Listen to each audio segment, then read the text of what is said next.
Hello बच्चों। तो बच्चों नया सेशन 2021-22 हमारा स्टार्ट हो चुका है। तो आज की इस वीडियो में मैं बात करूंगा अकाउंटेंसी सब्जेक्ट की। तो जितने भी क्लास 12th के बच्चे हैं जो अकाउंटेंसी सब्जेक्ट पढ़ते हैं या पढ़ना चाहते हैं, तो आज की वीडियो आपके लिए बहुत इंपॉर्टेंट है। कुछ बहुत ही इंपॉर्टेंट एस्पेक्ट्स पर मैं बात करने जा रहा हूं इस वीडियो के अंदर। तो सबसे पहले मैं बात करना चाहूंगा how to start your subject. तो क्लास 11th के अंदर आपने अकाउंटेंसी अगर पढ़ा है तो इतना तो आप समझ ही गए होंगे अपने एक साल के एक्सपीरियंस में कि अकाउंट सब्जेक्ट के अंदर आपको स्पीड, आपको कॉन्सेप्ट्स की क्लैरिटी और प्रैक्टिस की तीनों चीजों की बहुत ज्यादा आवश्यकता पड़ती है। तो स्टार्ट करने के लिए आपको अभी सिर्फ कुछ नहीं करना, मेरे सजेशन ये है कि आप अपने दो अलग अलग रजिस्टर्स को पहले मेंटेन करें अकाउंटेंसी सब्जेक्ट में।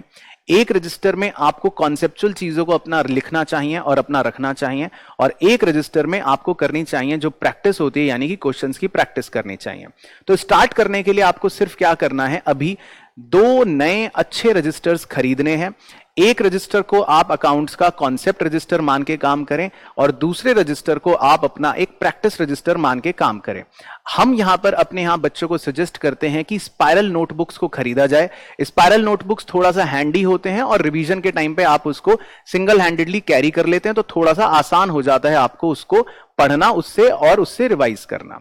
तो सबसे पहले आपको स्टार्ट करने के लिए दो रजिस्टर्स की आवश्यकता है अकाउंटेंसी के लिए, एक रजिस्टर कॉन्सेप्ट और एक रजिस्टर प्रैक्टिस। अब बात करते हैं अकाउंटेंसी सब्जेक्ट के लिए कि हमको कौन सी बुक्स की आवश्यकता पड़ती है।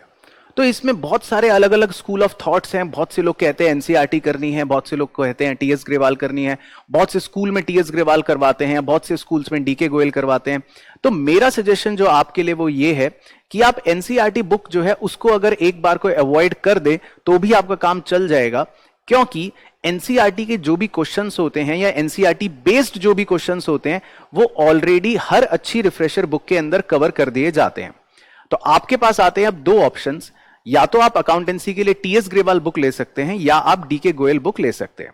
दोनों का अगर मैं कंपैरिजन करूं तो टीएस ग्रेवाल बुक के अंदर बहुत सारे सॉल्व्ड इलस्ट्रेशन दे रखे होते हैं जिसमें पास्ट ईयर क्वेश्चंस कवर हो जाते हैं, बहुत सारे पीछे प्रैक्टिकल क्वेश्चंस दे रखे होते हैं अनसॉल्व्ड, जिसमें भी कुछ लेटेस्ट सैंपल पेपर या पास्ट ईयर क्वेश्चंस या कुछ नए क्वेश्चंस कवर कर दिए जाते हैं। कुल मिलाकर टीएस ग्रेवाल बुक अपने आप में सफिशिएंट है। अगर आप उसके सारे इलस्ट्रेशंस अच्छे से गो थ्रू कर लेते हो या सारे प्रैक्टिस क्वेश्चंस जिनमें अलग अलग कॉन्सेप्ट्स कवर हो रहा हो उनकी अच्छी प्रैक्टिस कर लेते हो, तो आप एटलीस्ट 90% मार्क्स तो सिक्योर कर ही सकते हो। बात करूं डीके गोयल बुक की, डीके गोयल बुक के अंदर जो एक एडवांटेज है ओवर टीएस ग्रेवाल वो ये कि उसमें भी सॉल्व्ड इलस्ट्रेशंस आपको मिलते हैं जिसमें पास्ट ईयर क्वेश्चंस कवर हो जाते हैं, उसमें भी आपको पीछे के प्रैक्टिकल क्वेश्चंस मिलते हैं जिसमें सारी सैंपल पेपर क्वेश्चंस की कवरेज, लेटेस्ट क्वेश्चंस की कवरेज होती है, बट उसमें थोड़ा सा सीक्वेंशियल मैनर में आपको चीजें मिलती हैं। यानी कि आपके पास जो सॉल्व्ड इलस्ट्रेशंस होते हैं बिल्कुल उसी लिस्ट के पैटर्न पर आपको पीछे के अनसॉल्व्ड क्वेश्चंस भी दिए होते हैं। तो अगर आप सपोज कोई अनसॉल्व्ड क्वेश्चन करते हुए फंस जाते हैं तो आप सेम नंबर पर जाकर इलस्ट्रेशन में उसका रेफरेंस पॉइंट ले सकते हैं या उसके सॉल्यूशन को देखकर अनसॉल्व क्वेश्चन को कर पाते हैं। बात करें लेवल ऑफ डिफिकल्टी की, तो दोनों ही बुक्स में लेवल ऑफ डिफिकल्टी ऑलमोस्ट बराबर है। कुछ चैप्टर्स में कोई 19 है, कुछ चैप्टर में कोई 19 है, लेकिन ओवरऑल डीके गोयल बुक भी आपकी बहुत अच्छी है, बहुत सफिशिएंट है अगर आपको 90+ सिक्योर करना है तो।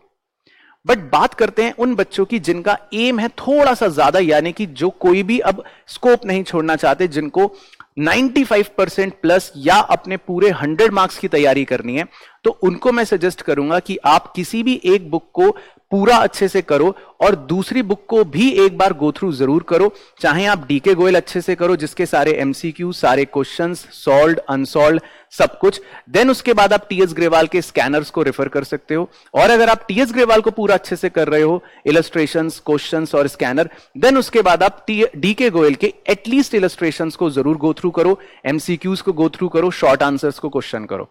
तो अल्टीमेटली मेरा सजेशन आपको यह है कि आप दोनों में से कोई भी एक बुक ले सकते हो जिसको आप बेस बनाकर पढ़ो, यानी कि उस बुक को तो पूरा आप अच्छे से कवर करो, सीक्वेंशियल मैनर में पढ़ो, कॉन्सेप्चुअल क्वेश्चंस को जरूर प्रैक्टिस करो, और अगर आपको बहुत अच्छे नंबर चाहिए या आपको अपनी प्रैक्टिस को डबल करना है तब आप दूसरी वाली रिफ्रेशर बुक को भी ले सकते हो। मैंने दोनों बुक्स के जो लेटेस्ट हैं उनके लिंक्स डायरेक्ट डिस्क्रिप्शन में दे रखे हैं, आप क्लिक करके भी वहां से अपना ऑर्डर बुक का प्लेस कर सकते हो।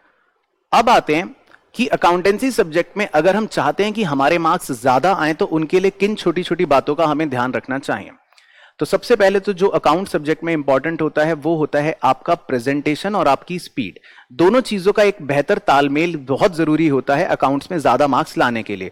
कुछ बच्चे स्पीड के चक्कर में प्रेजेंटेशन बिल्कुल जीरो कर देते हैं, कुछ बच्चे अच्छी प्रेजेंटेशन के चक्कर में पेपर छोड़ आते हैं। तो हमें अकाउंटेंसी सब्जेक्ट में ज्यादा मार्क्स लेने के लिए दोनों ही चीजों का एक प्रॉपर बैलेंस बना के रखना बहुत जरूरी होता है। अब उसकी प्रैक्टिस अच्छी करने के लिए आप कैसे बैलेंस मेंटेन करेंगे? अगर आप एक क्वेश्चन करते हैं बहुत अच्छी प्रेजेंटेशन से जिसमें जितना मर्जी टाइम लगे, तो एटलीस्ट उसके बाद 3 या 4 क्वेश्चंस ऐसे भी करिए जिसमें प्रेजेंटेशन चाहे थोड़ी कम हो पर उसमें आपकी स्पीड की प्रैक्टिस होनी चाहिए। स्टॉप वॉच लगाकर क्वेश्चंस को टाइम देकर करना चाहिए।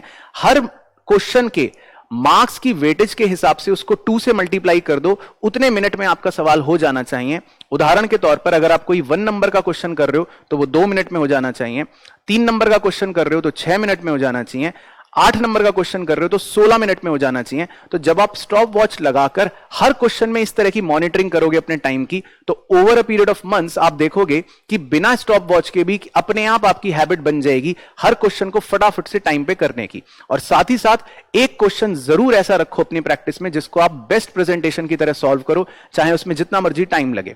तो धीरे धीरे आपका माइंड कोऑर्डिनेट हो जाएगा प्रेजेंटेशन और स्पीड के दोनों को बैलेंस मेंटेन करके चलने में। तो जब आप पेपर करोगे पूरा सॉल्व बाद में जाके 3 घंटे का, तो आपकी स्पीड भी आपका साथ दे रही होगी और साथ ही साथ आपकी प्रेजेंटेशन स्किल्स भी आपकी प्रेजेंटेशन को सही लेकर चल रही होंगी। जब इन दोनों चीजों का बैलेंस अच्छा रहेगा तो डेफिनेटली आपके मार्क्स बहुत अच्छे आएंगे। अब बात करेंगे एक बहुत ही इंपॉर्टेंट सवाल की कि अकाउंटेंसी सब्जेक्ट में रिवीजन कैसे करा जाए। ये प्रॉब्लम बच्चों को शुरुआत में नहीं आती पर 6 या 8 महीने बाद या एग्जाम से 1 महीना पहले, 15 दिन पहले आती है कि इतना बड़ा सब्जेक्ट, इतने सारे चैप्टर, इतना सारा कंटेंट, अब उसको हम रिवाइज कैसे करें। तो उसके लिए सबसे बेस्ट टिप जो मेरी तरफ से आपके लिए है वो ये कि जब आप अभी रेगुलर स्टडीज करते हैं, अभी अपनी पढ़ाई शुरू करते हैं, तो अभी से ऐसे क्वेश्चंस को मार्क करना शुरू कर दें, ऐसे क्वेश्चंस को स्टार बनाना शुरू कर दें जो आपके ट्यूटर्स या आपके टीचर्स क्लास में, स्कूल में बोलते हैं कि ये इंपॉर्टेंट है या इसमें कुछ कॉन्सेप्ट है। तो जब आपकी चैप्टर वाइज ऐसे क्वेश्चंस की लिस्ट बनती रहती है रेगुलर स्टडी करते समय, तो बाद में कभी भी आपको जब चैप्टर रिवाइज करना हो या पूरा कोर्स रिवाइज करना हो, तो आपका फोकस रहता है सिर्फ उन स्टार क्वेश्चंस पर जो आपने रेगुलर पढ़ाई के दौरान पर मार्क करे थे। दूसरा, उन क्वेश्चंस को जरूर मार्क करो जो आप पहली बार प्रैक्टिस करते समय गलत कर देते हो या जिनमें आप फंस जाते हो। ऐसे क्वेश्चंस की मार्किंग आपको बड़ा हेल्प करती है, क्योंकि नेक्स्ट टाइम जब आप कभी भी रिवाइज करोगे तो सिर्फ उन क्वेश्चंस पर अटैक करोगे जो स्टार क्वेश्चंस होंगे या जो आपने गलत क्वेश्चंस कर रखे होंगे। तो इस तरह से आपकी एक रिवीजन स्ट्रेटेजी मेंटेन अच्छी अभी से होना स्टार्ट हो जाएगी। और दूसरा, जो आपको कॉन्सेप्ट रजिस्टर बनवाया जाता है या जो मैंने आपको सजेस्ट करा है कि आप बनाओ, जिसमें आप बेसिक थ्योरी लिख सकते हो अपने लिए, चैप्टर का क्रक्स या समरी लिख सकते हो अपने लिए, उन्हें आप टाइम टू टाइम रिवाइज करते रहा करो। हर 15 दिन या 20 दिन बाद एक बार आपने 1 पेज पढ़ लिया, 2 पेज पढ़ लिया, तो इस तरह आपका कांस्टेंट रिवीजन भी होता रहेगा। प्लस क्वेश्चंस का रिवीजन करने के लिए आपके पास पहले से एक मार्किंग चलेगी स्टार क्वेश्चंस की या मुश्किल क्वेश्चनों की। उनको आप हमेशा जब भी चैप्टर रिवाइज करना हो तब उनको कर सकते हो। अब बात करते हैं वीडियो के लास्ट पार्ट की और हमारी YouTube की फैमिली के लिए सबसे इंपॉर्टेंट डिस्कशन की, कि आपकी पढ़ाई करते समय कई बार आपके बहुत सारे डाउट्स रहते हैं या आपको लगता है कि शायद हम लाइव क्लासेस अगर लें, साथ साथ टीचर के साथ पढ़ें, तो फिर हमारे डाउट्स भी क्लियर होते रहेंगे या हम थोड़ी सी स्टडी बेहतर एक प्लान मैनर में कर पाएंगे। क्योंकि जब एक टीचर आपको पढ़ाता है तो वो एक अपने सीक्वेंस के हिसाब से पढ़ाता है, उसे पता होता है कि क्वेश्चंस को किस ऑर्डर में करवाना है, कब मुश्किल करवाना है, कब आसान करवाना है। तो आपके लिए बच्चों मैं पूरी कोशिश कर रहा हूं, अपनी सारी आरकेजी की फैकल्टी से मैंने बात कर ली है और आपके लिए मैं यही बोलना चाहता हूं कि बहुत जल्दी हमारी लाइव क्लासेस हमारे इसी चैनल पर स्टार्ट हो जाएगी आपके लिए। क्लास 12th की स्पेशल अकाउंटेंसी की लाइव क्लासेस हम अपने इस YouTube चैनल पर करेंगे हमारी आरकेजी की फैकल्टीज के साथ। तो आप अपनी पढ़ाई जरूर करते रहना, और अगर आपको लगता है कि आप हमारे YouTube के चैनल पे लाइव क्लास भी आकर लेना चाहते हो जिससे शायद आपको कुछ और बेनिफिट मिले, तो आप वो क्लासेस जरूर अटेंड करना। सिर्फ आपको लाइव YouTube पर आना है, अपने डाउट्स आप फैकल्टी के सामने रख सकते हो, अपने डाउट्स को आप फैकल्टी को भेज सकते हो। वही डाउट्स या वही क्वेश्चंस आपके फैकल्टीज आपको लाइव क्लास में भी सिखाएंगे, या वो एक सिस्टमैटिक मैनर में 3 दिन आकर आपको हफ्ते में प्रॉपर तरीके से अकाउंटेंसी का सिलेबस भी करवाएंगे, आपके साथ बुक में जितने भी क्वेश्चंस होते हैं इंपॉर्टेंट वाले वो डिस्कस भी करेंगे। यानी कि मेरी तरफ से मैंने पूरी कोशिश करी है कि आपको इस तरह का सपोर्ट दे सकूं, सो दैट अगर आप कोई क्लासेस ज्वाइन नहीं भी कर पाते या कहीं पर फीस पे नहीं भी कर पाते और फ्री पढ़ाई करना चाहते हैं यूट्यूब चैनल के माध्यम से, तो मेरी पूरी कोशिश है कि आपको जितना सपोर्ट हो सकता है यूट्यूब चैनल के माध्यम से वो करा जाए। तो आपको सिर्फ कुछ नहीं करना, अपनी तैयारी करके रेडी रखो, अपने रजिस्टर्स अपनी बुक्स मंगवाकर तैयार रखो। बहुत जल्दी आपके साथ हमारी लाइव क्लासेस स्टार्ट होंगी, जिसकी डिटेल्स मैं आपको नेक्स्ट वीडियो में जरूर दूंगा। तो till then take care, good bye, अपना ध्यान रखें, मिलते हैं आपसे नेक्स्ट वीडियो में।